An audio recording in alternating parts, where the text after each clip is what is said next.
Muy bien, un nuevo mano a mano en Gelatina. No es la primera vez que conversamos con él, pero sí es la primera vez en este estudio.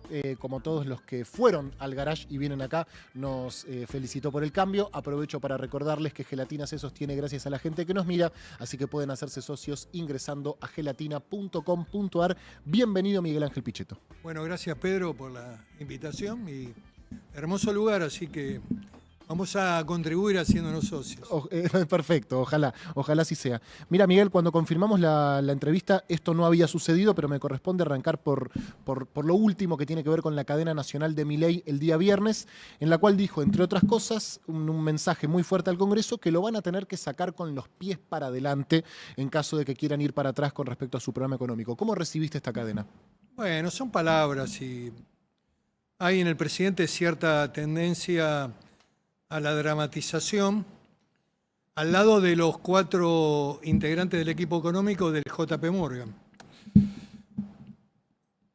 Y la visión que él tiene sobre el Congreso y todo eso, me parece que no hace más que confrontar en lugar de tratar de cambiar y de interactuar y buscar espacio, buscar consensos, buscar un camino de razonabilidad. Lo primero que hay que plantearse acá, ¿por qué el Congreso está frente a una agenda que yo defino como de profundo contenido humano, en donde hay una transversalidad en términos de la construcción del voto en el Congreso? Porque los temas que hacen a la vida de los jubilados, a los discapacitados, al tema del Hospital Garrahan, que es un hospital pediátrico de excelencia para todo el país, no es un hospital público que funciona únicamente para la Ciudad de Buenos Aires, sino que el Garrahan, desde su fundación, está recibiendo pacientes y hoy hace consultas también de manera, digamos, electrónica, de manera virtual con médicos y también analizando los cuadros y los pacientes del interior. Y fundamentalmente recibe, no solamente del interior, sino también de los países que nos circundan. Son temas que indudablemente deberían haberse definido en el marco de una ley que yo considero que es fundamental, en donde vos definís ahí las prioridades. Y me parece que tener un marco de razonabilidad que permita que los jubilados tengan razonablemente un salario que les permita vivir, que la cuestión de la discapacidad se analice y si hay pensiones que no corresponden se eliminen, pero que los recursos para ese sector estén y que haya una sensibilidad especial, ahí lo definís en el presupuesto. Y después ves en dónde tocas, en dónde recortás. Eso me parece que es lo que hace a definir un programa desde el gobierno que podría plantear el orden fiscal, el superávit. Néstor Kirchner tuvo superávit comercial y tuvo orden fiscal. Y también alentó las inversiones productivas y alentó también la obra pública. La obra pública no puede de ninguna manera ser dejada de lado en un país como la Argentina, que es un país largo, un país que requiere de caminos, un país que requiere la existencia de un organismo como es una organización como es Vialidad Nacional.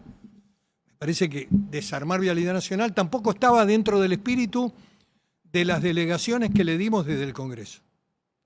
Por eso, las palabras muchas veces parecen de alto nivel de dramatismo, pero de lo que se trata acá es encontrar un camino de normalidad institucional y democrática para que el país pueda ser gobernado, para que el Congreso cumpla su función y para que el presidente también esté enmarcado dentro de los límites de la propia Constitución y de las leyes que se votan en el Congreso Nacional. ¿Y lo ves dispuesto a Milei a buscar un camino, como dijiste vos, de normalidad institucional?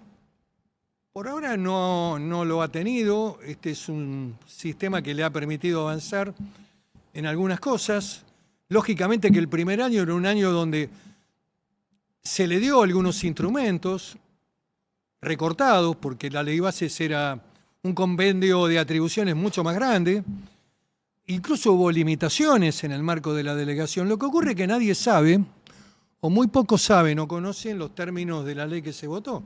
Y especialmente de la materia delegada. En las delegaciones el presidente se ha metido con organismos como el INTI, como el INTA, como el Banco El Banco de Investigación Genética, que ha permitido recientemente, pero ha hecho una tarea meritoria extraordinaria, no solamente en la Argentina, sino en otros países, identificando restos de personas desaparecidas que se encontraban, lo ha hecho en México, lo han hecho en la Guerra de los Balcanes, y ahora ha pasado de nuevo a trascender porque han descubierto los restos de este chico aquí en una casa de Coblan, pero eso no estaba autorizado el gobierno para eliminarlo o modificarlo. Estaba dentro de facultades que les eran prohibidas en el marco de la ley. Por otra parte, el gobierno, frente a la búsqueda del orden del Estado, estaba en la obligación, Pedro, de presentar un informe todos los meses al Congreso. Nunca lo hizo. Ni uno. No presentaron ningún informe y nunca se tomaron el trabajo de hacerlo. Y bueno, y funciona la cabeza de Sturzenegger, que cree que puede desarmar vialidad. Yo me pregunto, en un país de la extensión de la Argentina, de La Quiaca hasta Ushuaia, con rutas que tienen un deterioro importante, fundamentalmente porque el transporte de carga lamentablemente se hace por camión. Lo digo lamentablemente porque la Argentina no ha potenciado el sistema ferroviario. Lo tuvo en algún momento, llegó hasta Carmen de Patagones, no llegó hasta el sur, hasta Gallegos, el sistema ferroviario. Esto es historia de los ferrocarriles argentinos financiados por los ingleses. Y bueno, el transporte de carga, la carga se hace por camión. Y el camión, indudablemente, el peso del camión va desgastando la ruta. Ahora bien, vos no tenés un organismo como Vialidad, no tenés un organismo de seguridad vial. Estamos viendo el nivel de accidentología que hay en rutas que están maltrechas. Indudablemente, más tarde o más temprano, ese tema te explota, vas a tener problemas. Y además, hay otra cosa, Pedro, no coincide con el espíritu que tuvo el gobierno en la implementación del RIGI.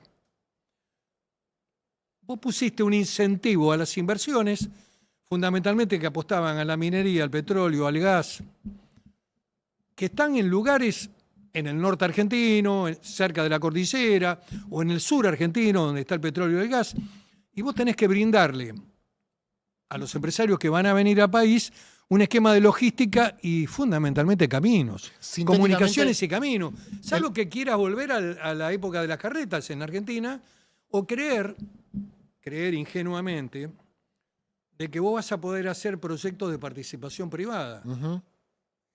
Los proyectos de participación privada son para acá, para esta zona, para esta región del conurbano, de la ciudad de Buenos Aires, donde vos tenés ahí altos niveles de rentabilidad, porque terminás privatizando la autopista y entonces cobrás peaje. Pero en el resto del país, esos sistemas de PPP que se les llama, conseguir socios privados para hacer rutas o para reparar rutas me parecen bastante complejo y difícil. Es decir, vos lo que estás sosteniendo es que el RIGI sin rutas queda a mitad de camino, digamos. O corre riesgo, porque si vos no tenés infraestructura, indudablemente que estás poniendo en riesgo la inversión. Claro. Las inversiones que tiene la Argentina, especialmente en petróleo, gas, litio, minería, oro, cobre, son muy, muy, muy interesantes. Pueden resolver parte de la problemática fiscal, pero si vos no garantizás determinados niveles mínimos respecto al rol del Estado, tenés problemas. Miguel, la última vez que conversamos, más o menos a mediados del año pasado, el gobierno no recibía tantos reveses de parte del Poder Legislativo. Las más importantes, podemos decir, si bien obviamente se discutían algunos artículos de los proyectos de ley, las más importantes lograba pasarlas. Pienso en ley bases o el famoso Gran DNU. ¿No coincidís con eso? Coincido en que todo gobierno, también el kirchnerismo y también Alberto Fernández, en el primer año tuvo y tiene un marco de apoyo del Congreso en función del voto popular. Bien. Con el diario del lunes ahora todos son, viste, no, ¿por qué votaron eso? Bien. En segundo lugar, el proyecto de bases y el proyecto del capítulo fiscal era mucho más ambicioso. Había un conjunto de temas realmente de gran importancia, empezando por casi 36 empresas públicas que iban a privatizarse. Muchas de ellas fueron dejadas de lado, pasaron 6, creo. Las atribuciones eran plenas y amplias, se les puso límites, el capítulo fiscal quedó de manera razonable. En fin, Fernández tuvo también una delegación y una emergencia impresionante Y también eso le permitió suprimir la fórmula de ajuste jubilatorio por más de 1 año y medio. Sí, pandemia mediante, pero, Pero pero a lo que apuntaba no me es... hagas acordar de eso. No, a mí tampoco me hagas La acordar de cuarentena eso. más larga del mundo. No, lo que te quería preguntar, Miguel, Por es, favor. pareciera que el gobierno, dicho mal y pronto, perdió el control del Congreso, ¿no? Nunca lo tuvo. A ver, jamás lo tuvo. Es una minoría muy intensa, pequeña, tanto en la Cámara de Diputados como en la Cámara de Senadores. Incluso el bloqueo lo tiene por el apoyo del PRO. El bloqueo es llegar a 80, 82, depende del número de que ese día esté en el recinto. Ujú. El otro día tuvieron 75 votos. Eso no alcanza para el bloqueo. Hubo leyes como la del Garrahan que tuvieron más de 2/3. La universidad tuvo 2/3. Lo que te quiero decir que cuando entran a jugarse temas de alta sensibilidad que para los argentinos son muy importantes, como la universidad pública, como el hospital público, como el Garrahan, como analizar la temática de los jubilados. Luego de que durante el año 24 y el año 23 venían de una pérdida del poder adquisitivo que hoy supera casi los 26 puntos, 28 puntos. Fueron, digamos, la materia viva del ajuste fiscal. Bueno, Ujú. también tenés que empezar a reconocer, bueno, no todo, porque si vos analizás el aumento que el Congreso ha dado, te diría que hasta es prudente, razonable, y si te quiero poner otra palabra, hasta magro, pero implica una señal de que ese sector tiene que ir mejorando y eso lo debería estar planteando el presidente. El dato debería ser un mensaje del presidente. Reconozco que han hecho un esfuerzo, Ujú. los jubilados, los pasivos. Reconozco que el ajuste les ha impactado, pero voy a empezar a responder, a dar No una va- respuesta a partir de fin de año. Apóyenme, qué sé yo. No Creo- pareciera ser la línea del presidente. bueno, esa. creo que es una línea equivocada en términos de la política y cuidado. Recién venía conversando en el auto con colaboradores míos y bueno, ¿cuál es el límite? ¿Cuáles son los temas que la sociedad subconscientemente a veces le pone límite a un gobierno? ¿Cuáles son las cosas que duelen? Bueno, ahora se ha descubierto, vos agarrás estas encuestas de Focus Group, viste que hay encuestadores que les gustan poner nombres o títulos. ¿Qué es lo que le pasa a la gente con un título? Ujú. Bueno, aparece un concepto muy fuerte que es crueldad. Bueno, ese tema me parece que el gobierno debería mirarlo, debería estar dando alguna respuesta, algún mensaje a estos sectores, tratando de ver cómo pasa incluso el proceso electoral de octubre. Octubre es un punto de análisis de una elección de medio tiempo, para un gobierno siempre es una prueba. El gobierno no ha hecho alianzas con gobernadores, con algunos hizo, Pocos. con pocos. Podría haber hecho con muchos, podría haber dado otras señales, pero bueno, han optado por una fuerza propia, digamos, construir una fuerza propia, que eso tampoco le garantiza tener el control del Congreso en la etapa que viene. Se me abren varias preguntas al respecto.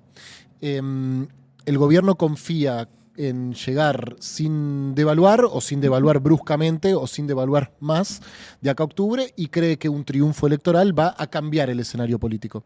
Bueno, la apuesta del gobierno del primer día fue bajar la inflación y ordenar la materia fiscal, digamos, hacer el ajuste fiscal, para ponerlo claro, para que todo el mundo nos entienda. Para eso también usó el elemento de la herramienta del cambio como un elemento y una variable.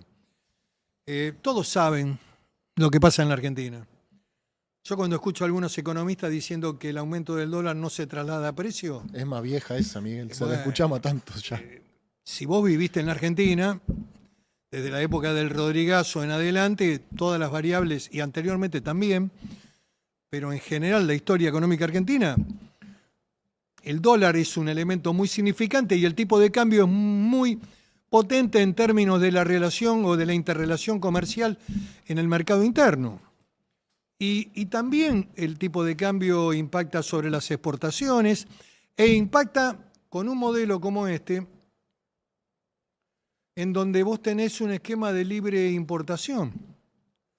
que hoy está lesionando fuertemente a la pyme industrial, a los sectores industriales, a los sectores económicos de medianas empresas, donde hay empresas que empiezan a tener síntomas de quebranto. Hace poco Celulosa está ahí en un camino muy cercano, ya creo que está en el marco del concurso preventivo. Hay empresas que han cerrado y hay otras que han cambiado el eje de su producción. No producen más en la Argentina porque supuestamente la Argentina es cara. El costo laboral, ponen los impuestos, las cargas impositivas. Los municipios, que a veces se pasan de mambo, también es cierto, hay que decirlo. Cobran impuestos o tasas que inventan, pero de todas maneras, ¿qué ocurre con eso? Cierran la actividad económica. Esto está pasando mucho en el rubro textil, que es un rubro en donde te impacta de una manera demoledora China.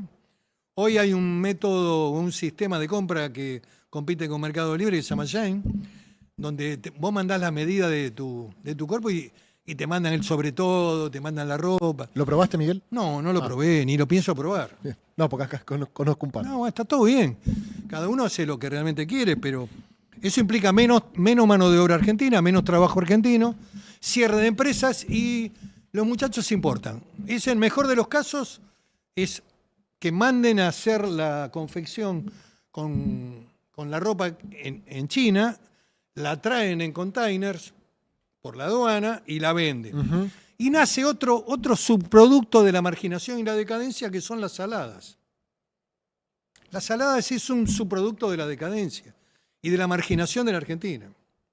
Ahí tenés todos los negocios turbios, funcionan de noche, venden cualquier cosa ahí. Bueno, eso también está mal.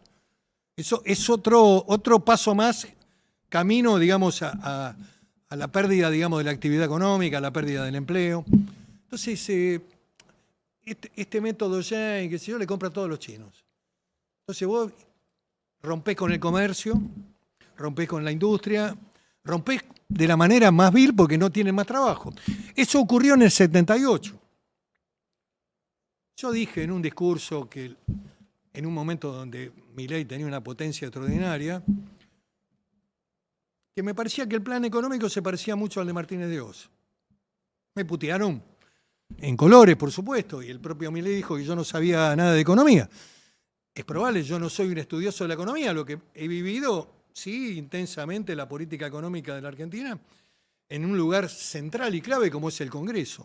Miguel, acabas de decir en un momento que Milei tenía una potencia bárbara, una potencia extraordinaria. ¿No la tiene más? ¿Pensás que perdió potencia el presidente? Yo creo que hoy empiezan a aparecer problemas que, lógicamente, en el primer año no estaban, o había un dato en donde la confianza, la necesidad de que al gobierno le vaya bien, la creencia de muchos sectores de la sociedad, hoy empiezan a aparecer cuestiones que están vinculadas profundamente con lo humano. Y por lo tanto ahí es donde están los límites y el gobierno no se da cuenta. ¿Y vos creés que pierde apoyo popular el gobierno? Yo creo que pierde apoyo popular y si analizás los resultados, hay también un vacío y hay una profunda insatisfacción en el electorado que no quiere volver a votar por Milei, pero tampoco te vota. Y esto lo vimos. ¿Cuántos votos sacó Milei? El 15% de los que votaron en la ciudad de Buenos Aires. Hay casi un 50% de ausentismo. Probablemente ese dato se va a repetir en la elección de octubre. ¿A nivel nacional o en la ciudad de Buenos Aires? No, a nivel nacional. Y es un dato que además se está corroborando con las provincias. Santa Fe votó el 50%. La única provincia donde votó y superó el 70% es Formosa. El resto están ahí 50 y pico. ¿Y qué dice eso, Miguel? Dice que no hay una respuesta de la sociedad y hay un nivel de insatisfacción con las propuestas electorales. Vos dijiste, no hace falta ser un experto en economía, con haber vivido en la Argentina uno conoce determinado... Yo lo que estaba comparando era que en el 78 estaba Martínez de Hoz con un asesor que hoy está siempre a las órdenes del Círculo Rojo. También un medio muy importante de la Argentina lo tiene como el principal asesor económico. Se llama Riazu. Ahí anda siempre en estos hoteles 5 estrellas de la Argentina o 7 estrellas, dando charlas y conferencias para empresarios a los que le dice que todo está bien, aunque ahora empezó también a percibir algunos problemas. pero el principal asesor del plan de Martínez fue Arriazu con Adolfo Diz, que era el presidente del Banco Central, año 1978, el año del Mundial. Y había una libre apertura de la economía. Apertura irrestricta de la economía, porque la Argentina tenía una industria que era muy mala y se escenificaba mucho. Si la buscas en internet, la vas La a publicidad encontrar, de la silla. la publicidad de la silla. Era una publicidad vil y propia de la dictadura. Lo argentino es malo. Lo argentino es horrible, muy, muy caro. Los trabajadores son malos, cobran mucho. Importemos y traigamos... y no estaba China, no existía China como factor económico mundial. Hoy está China. Y hoy China, en donde te entra, te hace estragos. Lo que digo es que hay actividades que vos tenés que cuidar y proteger. Yo he visto que entró naranja china, entró pera de China. A ver, Argentina es productora de cítrico y de manzana, pera, de alto nivel de calidad y exportador para el mundo.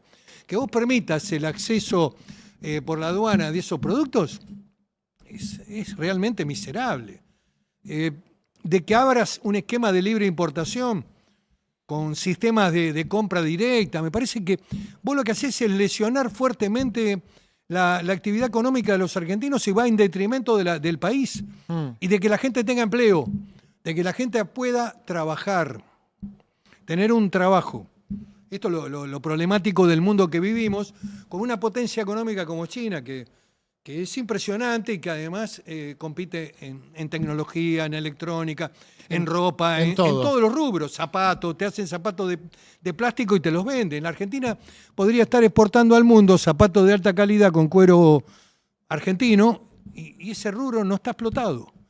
Eso es un rubro que no se está haciendo porque no puede competir. ¿Y a quién le está yendo bien? ¿A qué sector le está yendo bien con Milei? Hay sectores que le va bien y que veranean en el verano casi 2 meses en Punta del Este y en el invierno se van a Italia o España. ¿Quiénes son? Son sectores que están vinculados con la agroindustria, con la tecnología, que sigue teniendo subsidios. Hay sectores tecnológicos que tienen muy importante para el desarrollo argentino, pero hay algunos que tienen grandes empresas como Mercado Libre que tienen subsidio tecnológico. A eso le va muy bien. Hay otros sectores económicos financieros que también le va bien. Acá el jueguito de apostar al dólar futuro, a ponerlo en pesos, cambiar los bonos. Rinde. Eso es lo que siempre hizo Caputo. Te quiero preguntar por el peronismo, pero antes no quiero irme del gobierno porque hay un hecho que me llama la atención, que es la pelea con Villarruel. Tiene larga data la Argentina también de peleas entre los presidentes y los vices. ¿Cómo ves de particular este enfrentamiento ya abierto y descarnado entre el presidente y la vice? Negativo, para el país negativo, porque hoy el mundo de la información permite que estas noticias lleguen a cualquier punto del mundo y si vos tenés que generar confiabilidad del gobierno, el hecho de que te estés peleando con la vicepresidente es negativo para el país. Creo que también la tarea y el rol del vicepresidente es complejo porque además la vicepresidenta está con un proceso de minoría en el Senado. El Senado tiene una agenda, tiene días de sesión, es muy difícil. No puede frenarlo ella, digamos. De ninguna manera podría frenar el accionar de... Ni aunque se llevara bárbaro con Milei, digamos. Por más que estoy convencida que lo debe haber intentado en algunos tramos. Lo que ocurre es que si a vos te fijas en la agenda, te intiman a sesionar, es lo mismo que está pasando ahora en la Cámara de Diputados, donde la técnica del emplazamiento obliga a abrirla. Vos no querés abrir la comisión de presupuesto. La cerrás, Esper la cierra. Muy bien, lo emplazás y tiene que abrirla. Y le fijás el día para que sesione y le fijás el día para hacer el dictamen también, que generalmente es el día de la apertura. Por lo tanto, después, ahí lo que tenés que hacer es juntar 10 firmas para que la Cámara de Diputados se convoque y sesione. Lo que digo es que hay técnicas parlamentarias que permiten, por más que vos trabes, o desde la vicepresidencia se intente trabar, que además no es senadora, la vicepresidenta no es senadora ni tiene la posibilidad de hablar en el recinto, tiene que dirigir la sesión.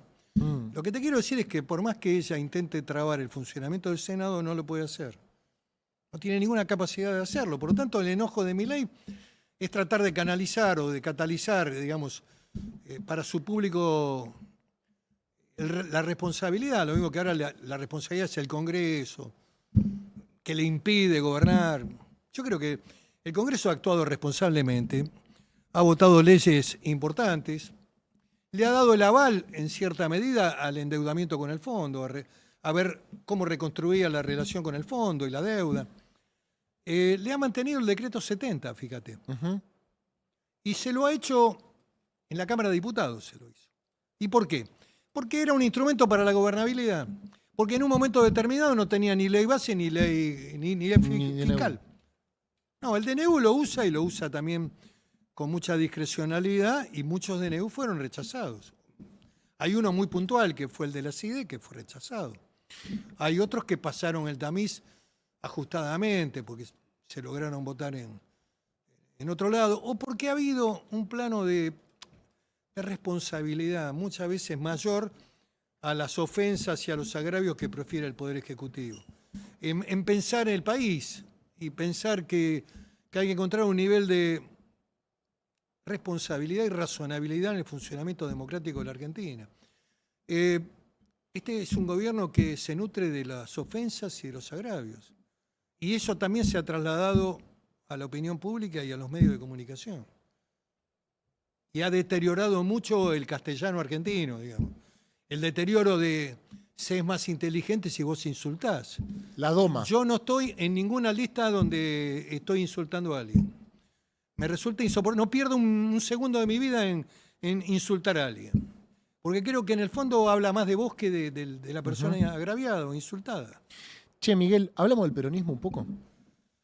Hablemos. Siempre mi visión es, te diría, tengo una visión peronista, pero creo que también tengo una visión más moderna de lo que debe expresar hoy el peronismo. Bueno, eso te quería preguntar. No lo logran hacer. Por ahora nadie lo está expresando claramente. Si vos venís con las mismas figuras y los mismos nombres y las mismas ideas, es probable que no te vaya bien. ¿Se puede tener distintas ideas con mismas figuras? Sería bueno haber utilizado esta etapa de medio tiempo para dirimir eso. para recrear figuras nuevas, darle un poco de oxigenación a figuras nuevas. Bueno, no cerraron las listas, no cerraron todavía. De todas maneras, también la política implica un mix entre lo nuevo y la experiencia, el conocimiento de lo público, en donde, bueno, hay que tratar de encontrar ese equilibrio, ¿no? Y tratar también de hacer una renovación de ideas en el peronismo. Si vos venís con el Estado presente y lo ponés a Pérsico y a otros personajes en la primera fila, y venís de vuelta con el género y la ponés a la que era ministra del género en el gobierno de la provincia de Buenos Aires, donde están todos ahí escondidos. Escondidos no, Miguel. Están ahí, qué sé yo. Están trabajando. Están ahí, sí, están trabajando, sí. Están ahí. Están ahí. ¿Y cuál es el camino que dejaron? A ver, la vocación mapuche, el género exorbitante. Yo te digo, yo he votado todo. A mí nadie me corre con esos temas. Me molesta cuando hacen una exorbitancia de los temas. ¿Cómo ves la interna esta en la provincia de Buenos Aires, la discusión con Kicillof y la Cámpora? Yo creo que, a ver, Kicillof tal vez no se debería haber enojado con Cristina Fernández en el momento sensible que ella vivía. A veces hay cuestiones de tiempo y de oportunidad en la política. Si ves que a alguien le va a ir muy mal, no tenés que abandonarla. Pero bueno, este es un análisis mío. ¿Pero dirías que la abandonó? ¿Sentís que la abandonó? No, digo que hubo ahí una crisis, un planteo de crisis que tal vez no era conveniente ni siquiera para él mismo. Porque me parece que la verdadera etapa para Kicillof, si es que quiere ser protagonista de un proceso político con algún liderazgo nuevo en el peronismo, empieza cuando termine esta etapa de la elección intermedia. Tiene 2 años para construir ideas, una visión de un peronismo capitalista productivo, de generación de empleo, de discusión de ideas, de un marco de desarrollo de lo que puede ser hoy el concepto de la justicia social más moderno. ¿Y no se lo escuchás a nadie, Miguel? ¿No se lo Yo no escuchás se lo escucho a nadie eso. Están con la misma pavada de siempre. Fíjate que lo que ha hecho la señora Petovelo lo hizo bien. Perdón, pará. ¿Y en los peronismos provinciales tampoco lo encontrás? No, ahí hay gobernadores que emergen, son tipos de 45 o 50 años que son interesantes.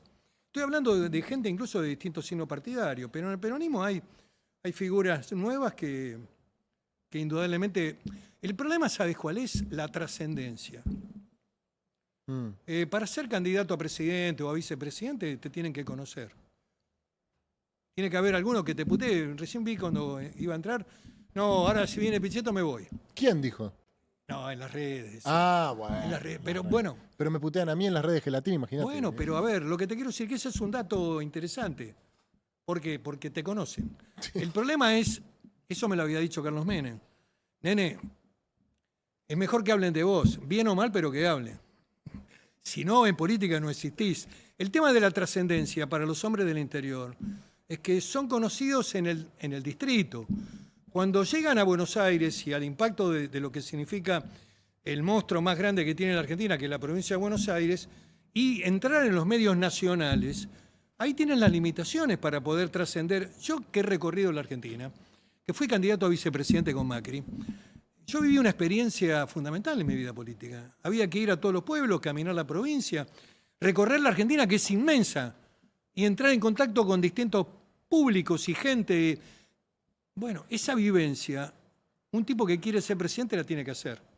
No basta ser un buen administrador en tu provincia. Vos tenés que tener esa vocación indestructible que para mí en la vida política que yo conocí a dos hombres con esa personalidad. Uno fue Carlos Menem, yo lo conocí siendo muy joven como intendente de mi pueblo en la Patagonia, en Río Negro, donde él recorrió la Patagonia siendo gobernador de La Rioja, qué sé yo, 10 veces, cada pueblo. A mi pueblo, que era un pueblo de 20.000 habitantes en ese momento, vino 2 veces. Claro, después cuando vino a la interna ganó. ¿Por qué? Porque la gente lo conocía. Y había una voluntad indeclinable de ser candidato, de ser presidente. Había un destino que la propia personalidad del hombre había armado en su pensamiento, en su visión. No había nada más importante que eso. Nada. Y además tenías que tener una capacidad de resistencia ante la adversidad. ¿Y quién es el otro? Dijiste uno era Carlos Néstor Menem. Kirchner. Néstor Kirchner. Exactamente. Yo me recuerdo cuando vino Kirchner a la provincia, las encuestadores que ya estaban, 4%, 3%, 2%. Me acuerdo que hicimos una jornada para la defensa del gas y del petróleo en Bariloche y era muy difícil en ese momento. Lo que ocurre también que a veces la política argentina da una oportunidad. Y Kirchner tenía la vocación de ser presidente tal vez 4 años después, en el 2007. Y estaba trabajando para ese momento. Y sin embargo, hubo una decisión de Duhalde de anticipar la elección, hubo una búsqueda de un candidato que no aparecía, Duhalde opta por un candidato nuevo, una figura nueva, y ahí estaba Kirchner, y ahí estaba el destino. Y bueno, a veces también la política, el caso Milei es otro caso, muy interesante, de la oportunidad y el destino, frente al fracaso del presidente que no fue. El fracaso más catastrófico de la política argentina, que es el gobierno de Alberto Fernández, en donde no hubo ninguna acción para retener el poder, la defensa del poder, como última acción de un político. Un gobierno que naufragó en la cuarentena alegre y interminable, y vacunas para todos, que no sabés qué carajo te pusieron, nene. Y chinas, cubanas, rusas, qué sé yo, y estábamos ahí de fiesta, todos encerrados. Bueno, esa acción que fue terriblemente destructiva, esa política exacerbada de todos los elementos que conjugaban el esquema de la política de sectores que, si bien eran minoritarios intensos, no era la gran mayoría de los argentinos. De repente descubrimos los mapuches en la Patagonia como que eran originarios, cuando en realidad los originarios eran los tehuelches. De repente el género, que habíamos votado la ley de matrimonio igualitario, habíamos votado la ley yo había fracasado en la ley del aborto, había perdido la votación, pero En el 18. En el 18, exactamente. Bien, porque Alberto fue un fracaso, que venía de otro fracaso que fue Macri, y ahora todo parece indicar que hay más sectores que creen que Milei va a terminar fracasando. ¿A dónde conduce esta frustración, Miguel? Digamos, si de la frustración... Yo lo que creo es que la política y el sistema político se va a reordenar. ¿Sí crees eso? Sí, y además va a sacar un candidato, un emergente del propio sistema. Estamos viviendo tiempos de época. Ahora decís, no en el 27, no en algún momento. En el 27. Digamos, lo epocal funciona y en el mundo también hay gravitación de las ideas más extremas, por derecha, digamos, Trump, Milei, Bolsonaro. Yo a Bolsonaro lo conocí personalmente. Era mucho mejor presidente de lo que se decía. Incluso el esquema económico de Bolsonaro funcionaba bien. También lo mató la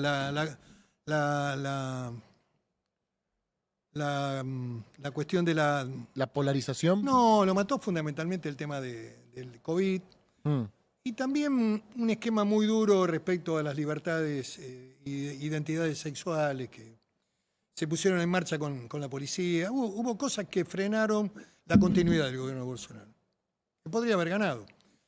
Y después también hay lo que vimos y lo que está apareciendo en Latinoamérica, es un dato muy interesante, que nadie menciona, porque acá los analistas, la verdad, son bastante pobres. Lo que no mencionan es el crecimiento exponencial del Poder Judicial como un poder superior a los demás poderes del Estado. Entonces vos te encontrás con que Uribe, que fue presidente y combatió a la guerrilla, ahora está preso. Con que... Lula fue preso, Bolsonaro puede ir preso, Cristina está presa. No, Bolsonaro ya está preso con domiciliaria. Cristina está presa. Hay otros procesos que están en marcha. En Bolivia, indudablemente, el Evo Morales está trincherado en el norte, no puede participar del proceso electoral. Arce puede terminar mal. Hoy veía una noticia que puede emigrar a Venezuela después del domingo. Va a ganar la derecha en Bolivia. Sí, o la derecha de centro o la extrema derecha. Sí. Ya había competido uno de los candidatos, había perdido con Morales. Perdón, esto me interesa. Pero lo que te quiero decir es que aparece otro fenómeno, que aparece también de la mano de las redes y de la comunicación. En los 90 también la política fue hackeada por el periodismo, por los diarios, por los grandes diarios y por la televisión, que aparecen como un fenómeno nuevo en la política. Entonces era mejor ser denunciante. La construcción de la política se basaba en la denuncia. El que denunciaba más rápido, había tipos que leían el diario e iban corriendo a Comodoro Pi a hacer una denuncia a la mañana. Los denunciantes salían en los diarios, estaban entrevistados. Era una demolición del sistema político por ese mecanismo. Hoy ese mecanismo ha provocado que el Poder Judicial tenga una supremacía en términos del poder en la Argentina. Y además se ha constituido este poder en una clase superior en términos salariales, en términos de exenciones impositivas, en términos del nivel de vida que tienen, en el término del acceso a vacaciones en el invierno y en el verano. ¿Y cómo se discute eso, Miguel? Porque pareciera que cualquier discusión que venga de los otros poderes es una intromisión. México lo discutió de la peor manera. Que es que la gente vote los jueces. Sí. López Obrador, que tenía mucho poder, que se lo delegó a Sheinbaum, la mujer, que hoy está de presidenta, determinó que todos los cargos cesaban y que iba a haber elecciones generales para elegir los jueces de todas las jurisdicciones, incluso los de la Corte. Bueno, se te puede colar un narco ahí. Claro. Que eso es lo que pasó también. En la habilitación se colaron un par de narcos. Un narco votado. No, en la habilitación el sistema tenía algunos resguardos para evitar que personajes que tuvieran antecedentes penales o estuvieran vinculados con el mundo delictivo. Pero bueno, esa fue una salida que encontró México frente también a un sistema que indudablemente lo que hacía era tensionar y lesionar sobre la política. Extrema, yo no la comparto, pero creo que hay que imponer equilibrios y hay que empezar a hablar de estos temas. Lo que pasa es que si lo hace el Congreso es una intromisión en el Poder Judicial. Si lo hace el Poder Ejecutivo, están controlando la justicia. Cuando la señora Fernández era presidenta, quiso generar un sistema de votación democrática a los miembros del Consejo de la Magistratura. Y la Corte, como tiene la última ratio siempre en las cuestiones de constitucionalidad, la declaró inconstitucional. Pero bueno, estos son temas que me parece que requieren de un elemento de debate, porque medios de comunicación y poder judicial hoy dominan parte de la escena política. Y lo que digo, también va en el análisis el actual presidente, el gobierno y el que viene después, porque el hecho de la prisión que hoy está teniendo Cristina Fernández, mañana la puede tener el señor Fernández, que ya está imputado en 2 hechos bastante complejos. También la acción puede ir para cualquier otro expresidente y también le va a tocar, o le puede tocar a Milei. Lo que digo es, este modelo de la Argentina, donde los presidentes pasan por el gobierno y terminan con 40, 50 causas, todas judicializadas, algunas de ellas, en su gran mayoría, son cuestiones que hacen al funcionamiento del Estado. A la gestión de gobierno. La Corte Americana dijo, señores, las acciones del Estado no pueden judicializarse. Las acciones de gobierno no son judiciables. Bueno, muy bien. Acá eso no funciona eso. Ojo, no estoy acá haciendo una defensa corporativa, ni tampoco una defensa de que haya temas que indudablemente pueden ser de tipo personal y que determinen un acto de corrupción. Pero digo, de que los actos institucionales... Bueno, ahora va a ir a juicio oral el memorando. Claro. O estuvo a punto de ir el dólar futuro. El gobierno, como vemos, está vendiendo dólar futuro. Sí. No es ningún delito. En general es una maniobra económica que hacen los gobiernos para fijar el dólar en un valor determinado para que la gente no vaya corriendo al dólar y no incremente la corrida y el dólar aumente. En Argentina siempre aumenta el dólar. Miguel, tengo las últimas 2. ¿Por qué pensás que Milei se comió a Macri? No pienso eso. Lo que creo es... Bueno, estos son decisiones. El PRO siempre sintió que el electorado propio del PRO había sido parte fundamental del triunfo de Milei. Y yo creo que la elección con Massa en el balotaje se define en el momento culminante donde Macri decide darle el apoyo, porque le da también un acto de confiabilidad, de confianza al gobierno que viene. Que no tenía equipo, que no tenía estructura, que no tenía nada. No podía ni fiscalizar la elección. Bueno, creo que el hecho del acompañamiento del PRO y de Macri fue un tema fundamental, como lo fue también el acompañamiento que el PRO hizo prácticamente en todas las votaciones en todas las votaciones, en las acciones del gobierno. Yo creo que, a ver, mi análisis es desde afuera. Yo no le hubiera hecho perder identidad al PRO. Tal vez hubiera trabajado, esto lo digo mirándolo como en un marco de análisis. La política a veces no coincide, o las condiciones o los hechos subjetivos o objetivos que llevan a alguien a tomar una decisión muchas veces están fuera del alcance de los analistas, porque si no todos serían políticos. La política es un arte complejo, es una actividad humana de alto nivel de complicación donde vos estás siempre permanentemente frente a conflictos que tenés que resolver. Pero bueno, la pérdida de la identidad del PRO, como partido, como sigla, tanto en Buenos Aires como en la ciudad de Buenos Aires, me parece un dato no conveniente en términos de perspectiva de futuro para discutir el futuro de la Argentina mañana. ¿Hablas con Macri? Sí, hablo y tengo una muy buena relación, sí. Y dialogo con él y siempre trato de transmitirle mi mirada, que está desprovista de cualquier interés. Y muchas de las cosas que pasaron también, bueno, diría que Macri decide él, y tal vez en ese momento no me escuchó. Pero bueno, yo creo que una propuesta electoral que en el año 2019 perdió la elección con el 41% de los votos, esa fórmula podría haber sido repetida tranquilamente en el 23. En los países importantes del mundo, esa estructura política con 41 puntos, que en la de medio tiempo había logrado 42 puntos, no se va a la casa. Discute y pelea el poder. El poder es central para la política. Bueno, no solo se fue a la casa, sino que trató de que no fuese presidente uno de los principales No, candidatos. no lo creo eso. ¿No pensás que No, detonó la candidatura de no. Larreta?